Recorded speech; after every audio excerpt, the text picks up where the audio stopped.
John Ramirez est un ancien sataniste, ancien grand prêtre, des rites occultes Santeria et Palo Row, de New York, aux États-Unis. Il finira par abandonner cette voie occulte, et donnera sa vie au Seigneur Jésus-Christ, puis rejoindra l'église du pasteur David Wilkerson. John Ramirez est aujourd'hui une personnalité bien connue dans le milieu évangélique aux États-Unis. Il est évangéliste, et a écrit de nombreux livres.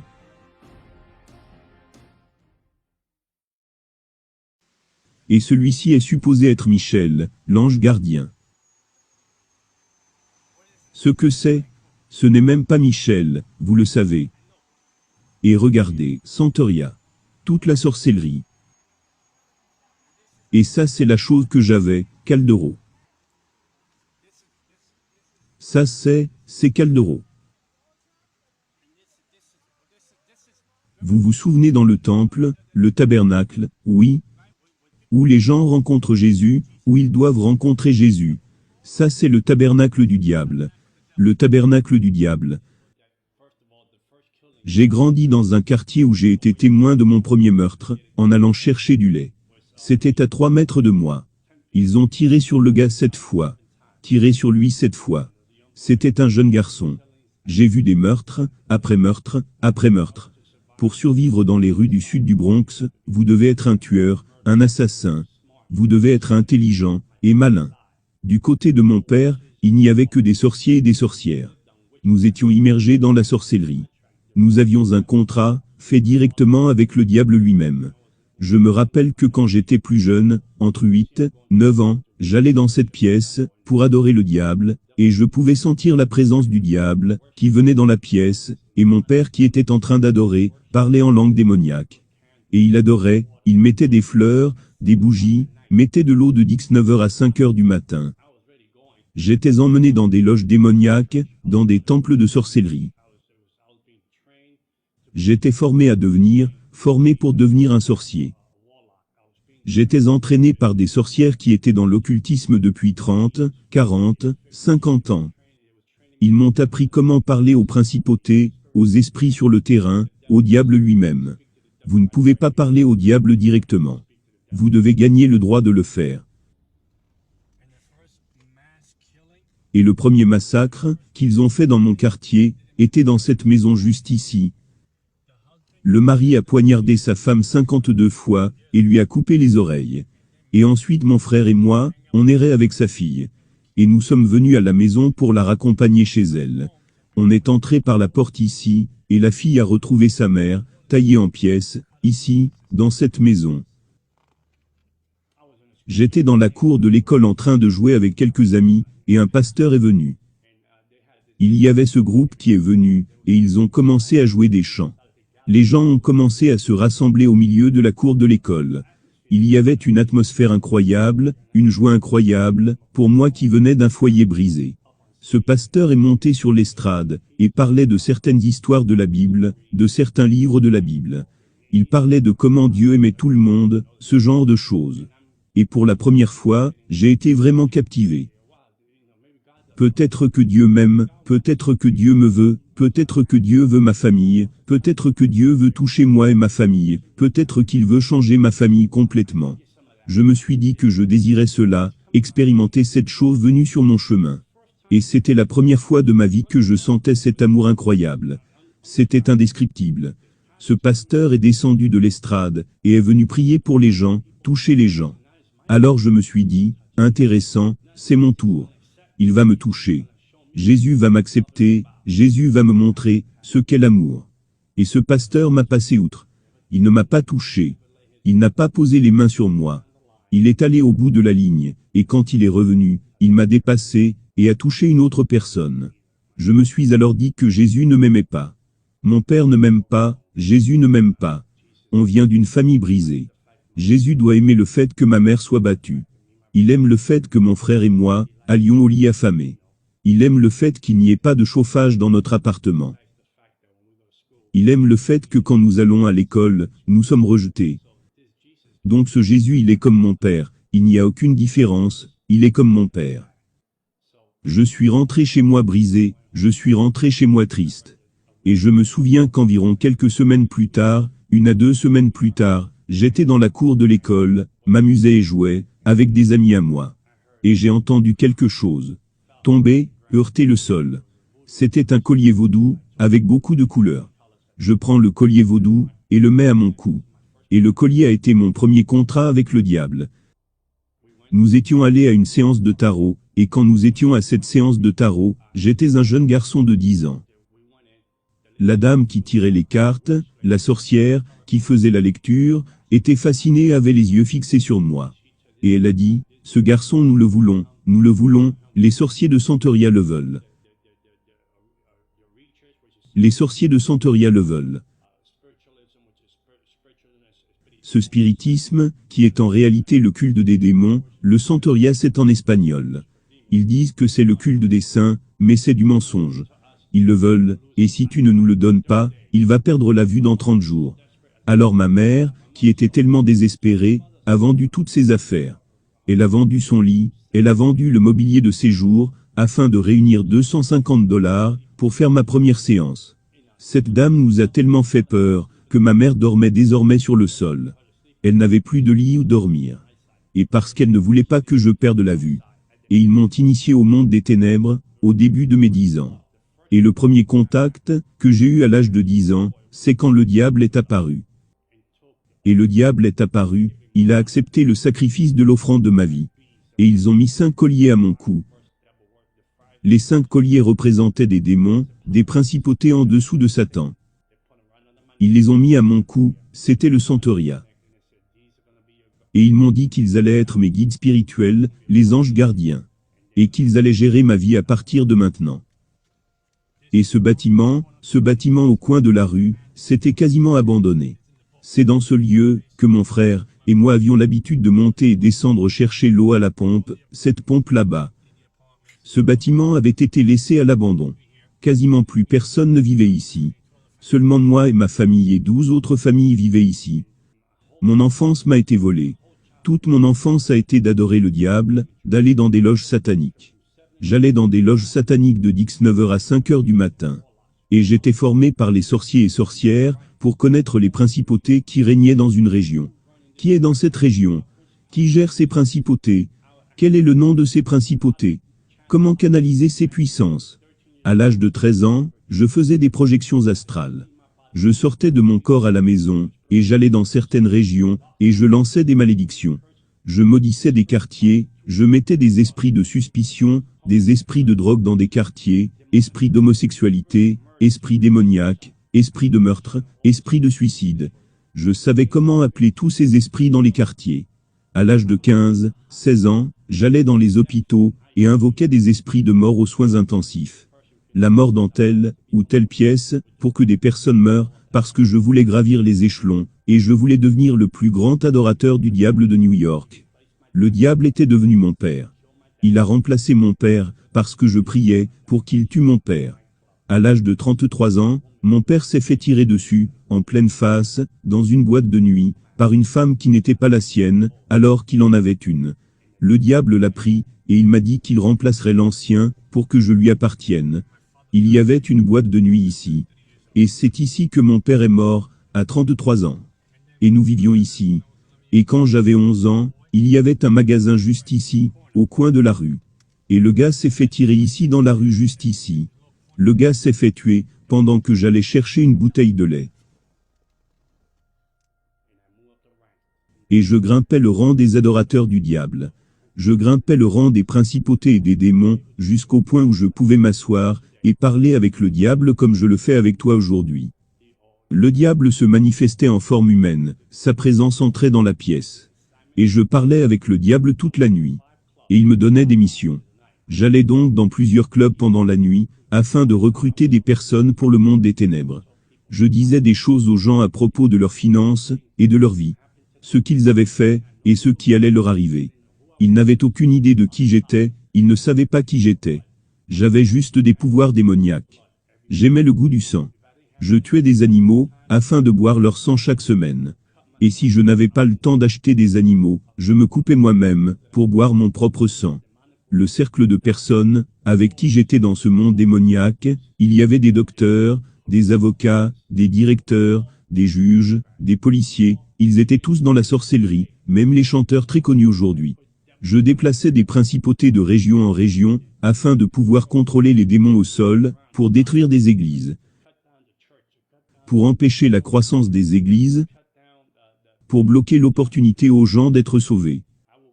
Je rentrais saoul dans une boîte de nuit, j'étais à moitié possédé en étant saoul. Je m'arrêtais au milieu de la rue, et je disais à Dieu, descends, tu en veux? Tu veux que je te frappe au visage? Tu veux que je te crache au visage? Descends et tu verras. Je me suis marié à Halloween. J'ai eu un mariage démoniaque durant Halloween. Tous les démons et principautés de différentes parties du monde sont venus à mon mariage. Aucun être humain n'est venu, ils étaient effrayés de venir à mon mariage. Donc j'ai eu un mariage dingue, j'ai envoyé des invitations, mais personne n'est venu. Du coup il n'y a eu aucun cadeau de mariage.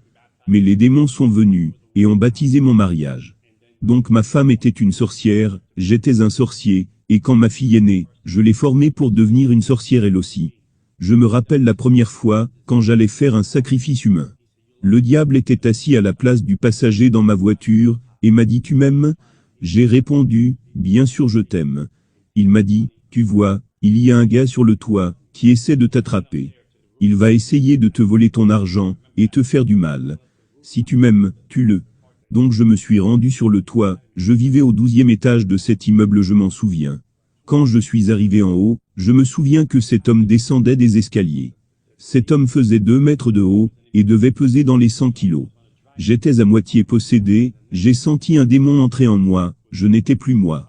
Donc j'allais le traîner jusqu'à mon appartement, et lui trancher la gorge, parce que j'avais un chaudron qui devait peser plus de 50 kilos, et à l'intérieur 9 machettes, et des couteaux avec lesquels je faisais mes sacrifices d'animaux. Et quand j'ai voulu attraper l'homme, il m'a filé entre les mains, et il a disparu. Il a descendu les escaliers. Cet homme était comme un coureur olympique. Il a disparu d'un coup. Je n'ai donc pas pu l'attraper et le tuer. Des personnes ont dessiné ces graffitis ici. Là, c'est un démon.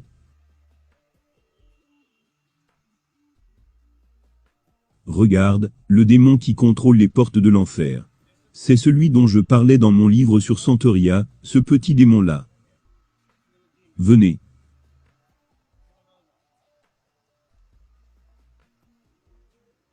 C'est le démon qui gère Haïti, la principauté au-dessus d'Haïti. Là-bas, c'est la principauté au-dessus de l'islam. Regarde ça, la trappe pour piéger les gens. La vérité. Tu trouves ça drôle? La vérité vous rendra libre.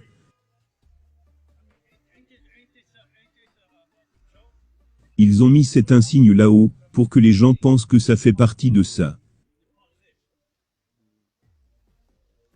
C'est quoi cet endroit? C'est l'endroit où les gens du Bronx viennent pour se procurer du matériel, pour faire de la sorcellerie, blesser et tuer les gens. C'est cet endroit. Nous pouvons aller à l'intérieur. Venez. Si je vous disais que j'allais vous tuer dans les 30 prochains jours, je vous préparais jusqu'à ce que vous mouriez dans les 30 jours. Je me fichais de qui vous étiez, comment vous vous appeliez, qui vous étiez. Que vous vous appeliez catholique, chrétien, ou croyant, j'allais vous tuer, à moins que vous ayez une vraie relation avec Jésus-Christ. La femme qui vivait à l'étage en dessous, est venue me voir pour dire que son mari la trompait. Je veux que tu tues la femme, fais des sortilèges sur elle, et tue-la. Combien cela va-t-il me coûter? Je lui ai dit, reviens, je vais parler au diable, mon père. Reviens dans quelques jours. La dame est revenue. Le diable m'a dit, ce qu'il fallait acheter, un cercueil, une bougie noire, une photo de la femme à mettre dans la boîte, pour faire la sorcellerie, et tuer la femme. Dans 21 jours, elle devrait mourir. Dans 21 jours, on fera le funérail. Donc quand la femme est revenue me voir, je lui ai dit, ça va te coûter $10 000, pour tuer la femme. Mais tu sais quoi? Je te connais bien, tu es très sympa avec moi, donne-moi $7 000. Je te fais une réduction de 30%. Donne-moi $7 000. Quand cette femme était sur le point de quitter mon appartement, elle me dit, au fait la femme est une chrétienne. Et je lui ai dit, dans ce cas, je vais la tuer gratuitement. Je lui ai dit, je n'ai pas besoin de cet argent. Je vais la tuer gratuitement. Je vais lui donner une leçon à cette chrétienne. Elle va regretter. Et donc j'ai fait les rituels du vaudou, les rituels de la sorcellerie. 21 jours sont passés, et la femme n'était pas morte. 1 mois est passé, et la femme n'était toujours pas morte. Je me suis dit, waouh, qu'est-ce qui se passe? Ma réputation va en souffrir. J'ai donc appelé le diable et les démons. Et j'ai doublé les sortilèges sur elle, pour qu'elle meure du jour au lendemain, et rien ne s'est passé, rien du tout. J'étais donc chez moi la nuit et le diable est venu, et j'ai senti la présence du diable envahir la pièce, et le diable me dit, nous devons avorter ce plan de tuer cette femme. Je lui ai demandé pourquoi abandonner. Ma réputation est en jeu, je suis un sorcier, un occulte, si je ne tue pas cette femme, ils vont penser que je n'ai plus aucun pouvoir. Et le diable me dit, tu ne comprends pas. Le Dieu qu'elle sert, ne la laisse pas seule, on ne peut pas la toucher. Et j'ai demandé, qui est ce Dieu? Le Dieu qu'elle sert? J'étais donc très en colère, et j'ai dit, essayons encore pendant 1 semaine de la tuer, et le diable m'a encore répété, non, le Dieu qu'elle sert, ne la laisse pas seule. Bonjour, comment ça va?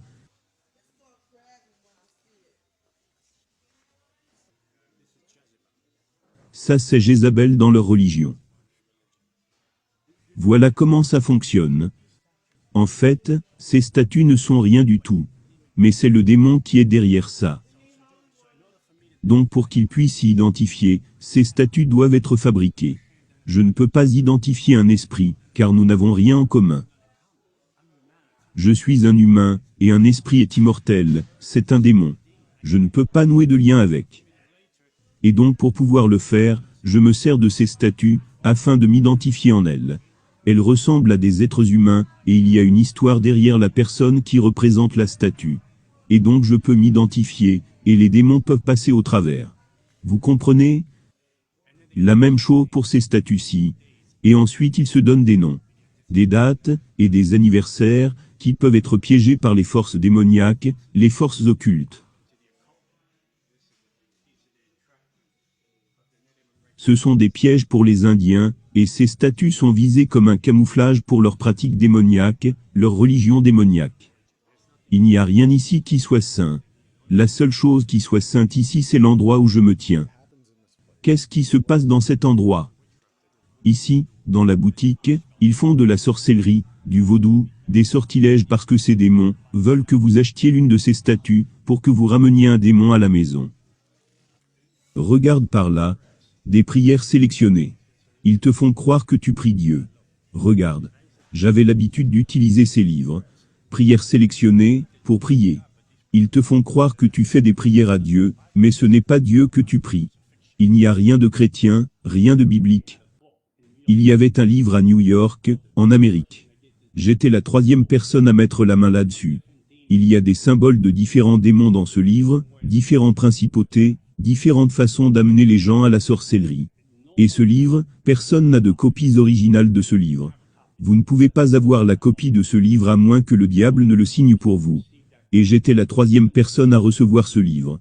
J'ai étudié les symboles de ce livre, dans lequel grâce au sortilège, tu peux faire perdre la tête aux gens, envoyer des maladies sans origine, sur les gens. Lancer des sorts sur les gens, pour qu'ils reçoivent la lèpre, lancer des cancers aux gens. Je faisais des sortilèges sur des personnes pour les conduire au désespoir, pour faire avorter des femmes. J'envoyais des gens en chirurgie, alors qu'ils n'en avaient même pas besoin. Je faisais des sortilèges sur les gens pour les rendre fous, je leur mettais des esprits de maladie, je mettais des esprits de suicide sur les gens. Je restais éveillé toute la nuit à prier, et à parler au diable. Alors que pendant ce temps, les chrétiens ne peuvent même pas aller à l'église pendant 1 heure. Alors que des chrétiens ne peuvent même pas prier pendant 1 heure. Le monde spirituel est plus réel que le monde visible, et nous échouons à le réaliser. Et tout ce qui n'est pas couvert par Jésus-Christ, est une cible facile à abattre. Les athées, je peux les tuer facilement. Ils sont faciles à tuer. Les témoins de Jéhovah sont faciles à détruire. Les mormons sont faciles à détruire.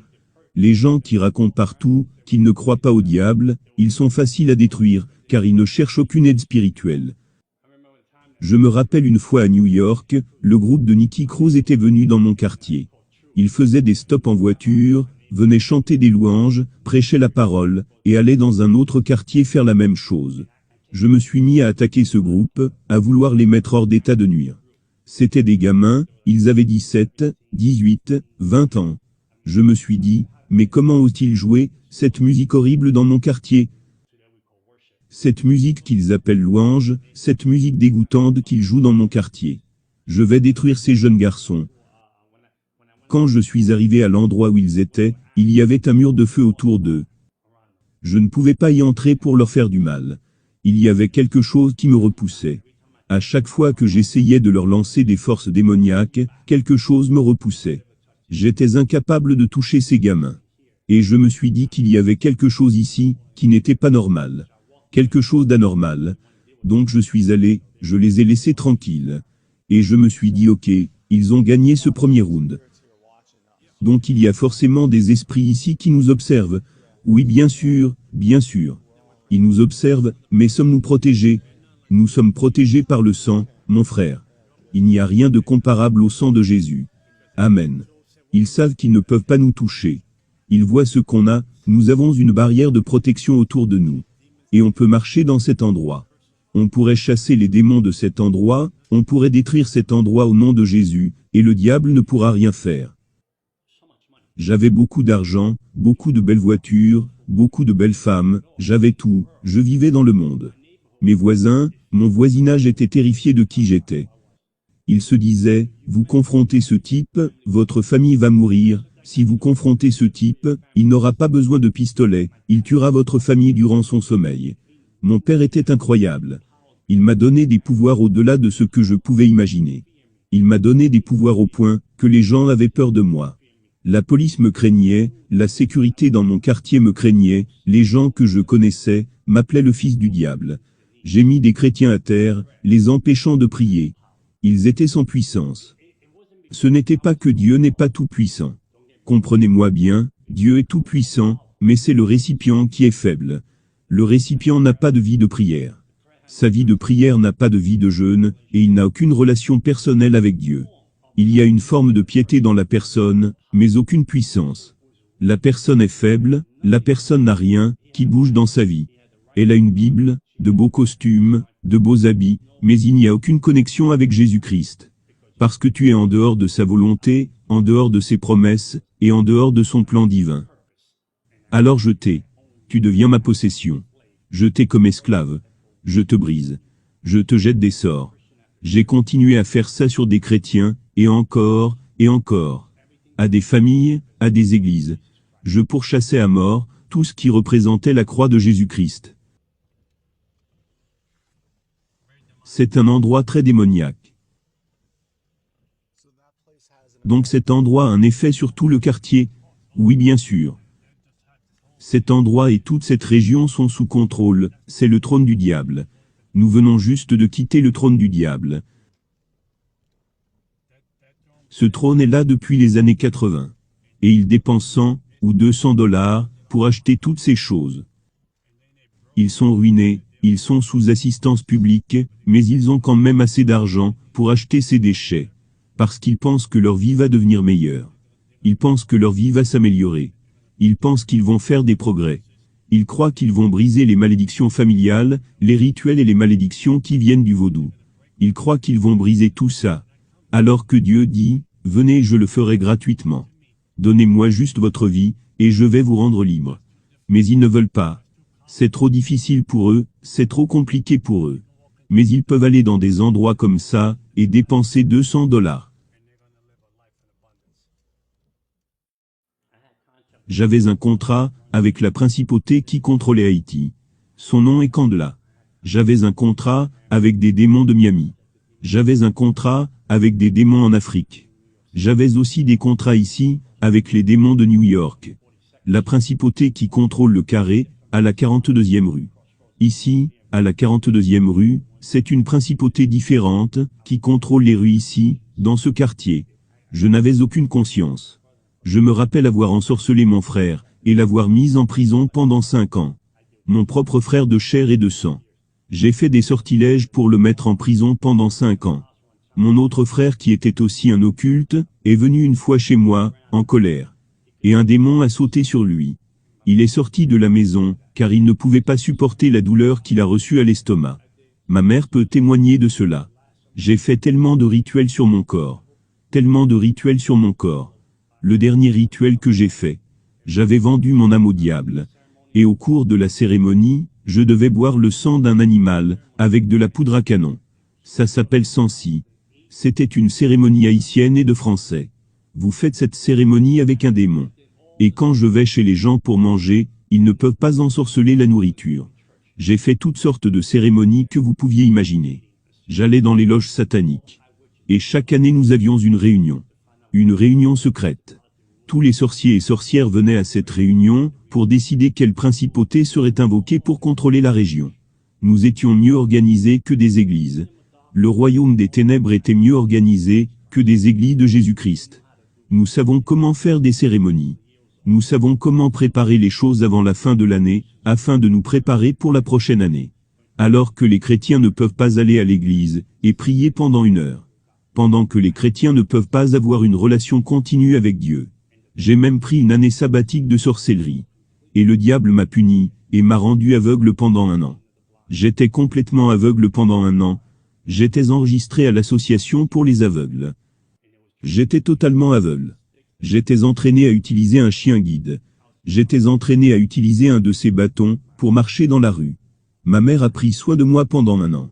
Ma vision était devenue noire, et un brouillard était venu dans mes yeux, j'étais aveugle complètement. Et quand j'ai redonné ma vie au diable, après cette opération chirurgicale, le diable m'a redonné la vue.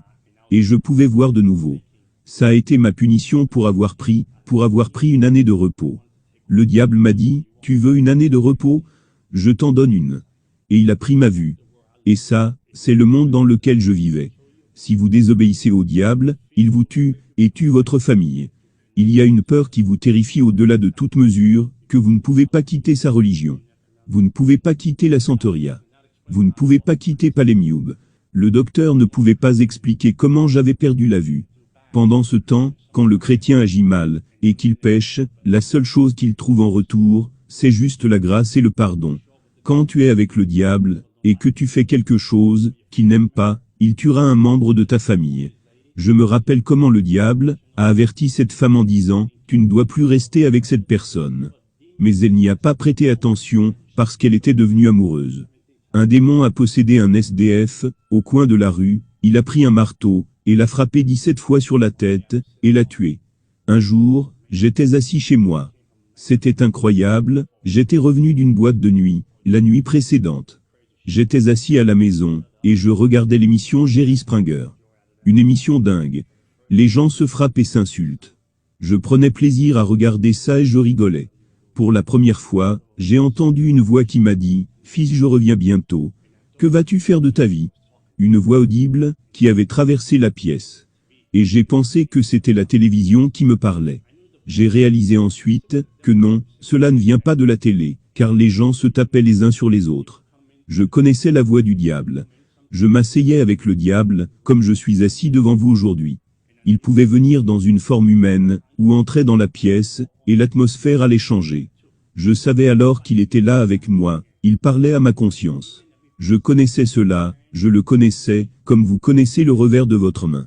Je connaissais tous les démons, toutes les principautés qui contrôlaient des régions, qui contrôlaient des choses en Amérique, des choses au Canada.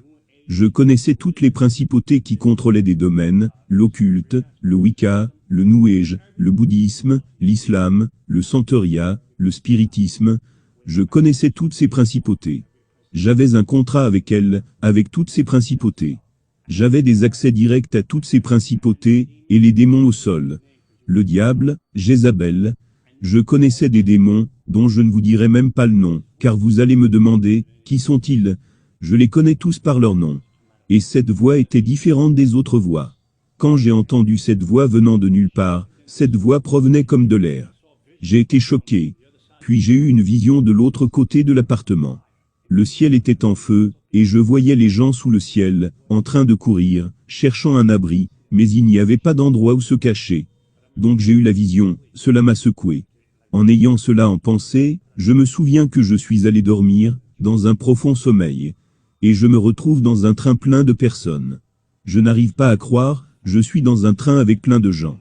Et ce train allait aussi vite que vous ne pouvez l'imaginer. Il n'existe rien d'aussi rapide sur la Terre, et il a terminé en enfer. Jésus-Christ m'a emmené en enfer, et quand je suis arrivé en enfer, les portes se sont ouvertes. Il y a eu une claque, un écho indescriptible, et les portes se sont ouvertes. Puis de la chaleur venant de nulle part. Je sentais que j'allais suffoquer à cause de la chaleur, et je suis sorti du train. Et les gens dans le train avaient toutes sortes de visages, et tu pouvais voir la peur sur les gens. On pouvait sentir l'impact de la peur sur les personnes dans le train. Qu'ils allaient dans un lieu d'où ils ne reviendraient jamais. Et l'endroit était confiné. Je me suis dit, je ne veux pas mourir ici, je ne veux pas. Ce n'est pas pour moi. Je ne suis pas né pour être dans cet endroit. Je me disais cela. Je ne suis pas né pour être ici. Donc j'ai essayé de trouver un tunnel en enfer. Je voulais trouver un tunnel qui me conduirait à une porte, ou peut-être une fenêtre, ou peut-être qu'il y a un passage quelque part, par lequel je pourrais m'échapper, et retourner à la réalité. Mais il n'y avait pas de passage. Je me rappelle que plus je m'enfonçais dans le tunnel, plus la souffrance, la peur m'envahissait. Comme si tu portais une tunique. La peur t'agrippait. C'est quelque chose que vous ne pouvez même pas contrôler. Vous n'avez aucun contrôle là-dessus. C'est quelque chose qui vous étreint, et qui ne vous laisse plus partir. Je ne pouvais même pas voir ma main devant mon visage. Mais j'entendais des hurlements. C'était des hurlements. Comme vous savez quand des enfants et des animaux hurlent en même temps. Ce genre d'hurlement, c'est indescriptible. Et il y avait une chaleur et une odeur, comme certains égouts, et les poubelles de New York. Et je dirais pire que ça. Lorsque je suis arrivé dans une partie du tunnel, le diable est apparu. Il disait, j'étais ton père. Il me parlait en langue démoniaque. J'étais ton père, je me suis occupé de toi, je t'ai béni, je t'ai protégé, j'ai tué des gens pour toi, je t'ai donné le prestige et des pouvoirs dans le royaume des ténèbres. Quand les gens en avaient après toi, je les détruisais, car je savais que tu allais être le canal, que j'allais utiliser pour faire avancer mon royaume sur la terre. Et maintenant tu veux me quitter. Tu veux me trahir, en langue démoniaque. Et moi je lui répondais aussi en langue démoniaque. Non, je ne te quitte pas, je suis juste confus. Et il m'a répondu, non, je sais ce que tu veux faire, tu veux me quitter et exposer ma religion. Tu veux m'exposer, et dire comment j'opère dans le monde spirituel. Parce que je t'ai enseigné beaucoup de choses, que je n'ai enseigné à personne. Je t'ai fait confiance sur des choses que tu devais savoir, afin de faire avancer mon royaume, car je voulais t'utiliser de manière puissante. Et en le disant, il est venu m'attraper. Et la croix de Jésus-Christ est apparue. Je ne comprends pas comment une croix de plus d'1 mètre puisse apparaître en enfer. Je portais un t-shirt bleu. Je l'ai alors mis sur lui, et quand je l'ai mise, il s'est effondré comme un enfant. Comme un enfant, il s'est effondré au sol comme s'il n'avait aucun pouvoir. J'ai alors saisi cette opportunité, pour courir plus profondément dans le tunnel de l'enfer, en espérant qu'il y ait une porte. J'avais mon espoir, j'avais de l'espoir, et aucun espoir à la fois. Il n'y avait pas de porte pour sortir, et je me suis dit, c'est la fin. J'avais cette peur qui me saisissait, je n'avais jamais ressenti une telle peur, hantée de désespoir.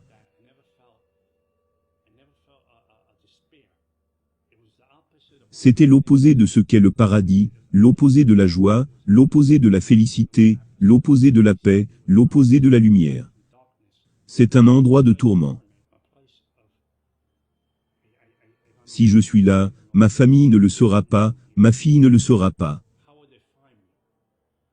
Comment pourrait-il me trouver, comment pourrait-il me chercher? Donc, alors que j'avançais profondément dans le tunnel de l'enfer, pour trouver une fenêtre, une issue quelque part par laquelle je puisse m'enfuir, le diable est apparu de nouveau, en disant, maintenant nous allons te détruire. Alors je lui répondis en langue démoniaque, j'ai ces marques, ces contrats qui me protègent, et je vais te détruire. Il m'a répondu, espèce de fou, je t'ai donné ces marques, et avec ça je te possède, personne ne te possède sinon moi. Tu vas vivre pour moi ou mourir. Et il est venu pour m'attraper une seconde fois. Je me suis dit, c'est la fin. Alors la croix de Jésus est apparue une seconde fois en enfer.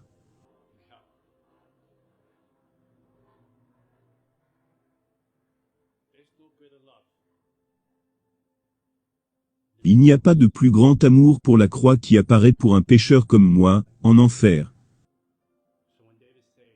Quand David dit, « Je repose dans le séjour des morts », il sait que je suis ici. La grâce et la miséricorde sont apparues en enfer. La grâce et la miséricorde avaient un plan pour ma vie. Avec mes inqualifiables façons de vivre, démoniaques, égoïstes, arrogantes, j'étais en enfer. Alors que mon sort était réglé, Jésus-Christ m'a aimé. Il a dit, « J'ai un plan pour toi, je t'aime plus que tu ne peux l'imaginer. » Et il est arrivé en enfer. Quand je me suis réveillé, et que mon esprit est revenu en moi, je me suis levé, et je me suis mis à genoux devant Jésus-Christ. J'avais pour $100 000 de matériel de sorcellerie à la maison, et j'ai tout jeté. Je me suis débarrassé de tout ce qui avait un lien avec le monde des ténèbres. Les gens d'Haïti, les gens de Cuba, les gens de Miami et de New York ont dit, « Nous devons le tuer, car il en sait trop. Nous devons le détruire, et le tuer, car il en sait trop, et il n'est plus des nôtres. » Et ils sont venus pour me tuer. Ils ont fait de leur mieux. Et ils sont venus pour me tuer. Je dormais durant la journée, pour rester éveillé la nuit. Des démons sont venus me tourmenter pendant 30 jours, ils m'ont tourmenté pendant 30 jours. Ils me prenaient par la gorge, me sortaient hors du lit. La pièce devenait froide. Je suis allongé dans mon lit, et je sentais une autre personne allongée, à côté de moi, froide, je regardais comme ça et je pouvais sentir la présence. Le diable en personne dans mon lit. Pendant 30 jours, ces démons essayaient de me tourmenter, et d'arracher mon âme de mon corps. Ils essayaient d'arracher mon esprit de mon corps, et je tremblais la nuit comme jamais auparavant. Je priais. Je ne savais pas comment prier, alors je disais, « Jésus, Jésus, Jésus ». Je disais les prières d'une sœur que j'avais entendue à l'église. Je l'avais entendue prier ainsi. J'essayais d'assembler ces prières comme je pouvais, afin de combattre pour ma vie. Et un jour j'étais à l'église en train d'adorer, et j'ai demandé, « Seigneur, pourquoi laisses-tu tout ça m'arriver ?» Un jour Dieu m'a répondu, « Je voulais voir combien tu m'aimes. Je voulais voir combien tu me fais confiance. » Et jamais plus, je n'ai été tourmenté par le diable. Et je suis devenu un évangéliste pour Jésus-Christ. 14 ans à servir le Seigneur. Je ne changerai pour rien au monde. Et sur le boulevard Alléluia, au ciel, il y a la résidence de John Ramirez. Et un jour on dira, « Bienvenue à la maison, bon et fidèle serviteur. » Et je dis, qu'il n'y a rien de tel. Je ne parle pas de chrétienté, je parle d'une relation personnelle avec Jésus-Christ. Il est mon Seigneur. Il est mon commencement et ma fin. Aucune arme forgée contre moi ne prospérera. Je mourrai quand Jésus me dira de rentrer à la maison. Pas à cause d'un sorcier. Pas à cause d'une personne, pas à cause du vaudou, d'une incantation, d'un sort, rien de tout ça ne peut me séparer de l'amour de Dieu. $100 000 de sortilèges, et vendu mon âme, des marques par-ci, des marques par-là. Mais la plus grande marque est ici, c'est l'amour que j'ai pour la croix. Il n'y a rien, comme la croix de Jésus-Christ, et je vous dis ça, je vais terminer avec ça. J'étais maudit, et je suis devenu béni, parce que celui qui était béni est devenu maudit pour moi. Et j'ai changé de père, et mon père domine sur l'univers. Il m'a aimé plus que je ne pouvais l'imaginer, et cet amour je peux maintenant le donner à ma fille. Ma fille aujourd'hui est une chrétienne née de nouveau, diplômée d'université, en master de psychologie. Et je suis sûr que Dieu va l'utiliser de grande manière, grâce à la formation que je vais lui transmettre, la bonne cette fois-ci. Et je sais qu'elle fera de plus grandes choses que son père, et avant que je ne quitte la terre, les gens sauront que John Ramirez était là, car il était un puissant serviteur de Dieu. Amen. Après avoir donné sa vie à Christ, John a rejoint l'église de Times Square, à New York. Il a été enseigné par le pasteur David Wilkerson, jusqu'à sa mort soudaine en 2011. John Ramirez est désormais un évangéliste pour Christ. Et voyage à travers le monde, pour prêcher et exposer les œuvres du diable.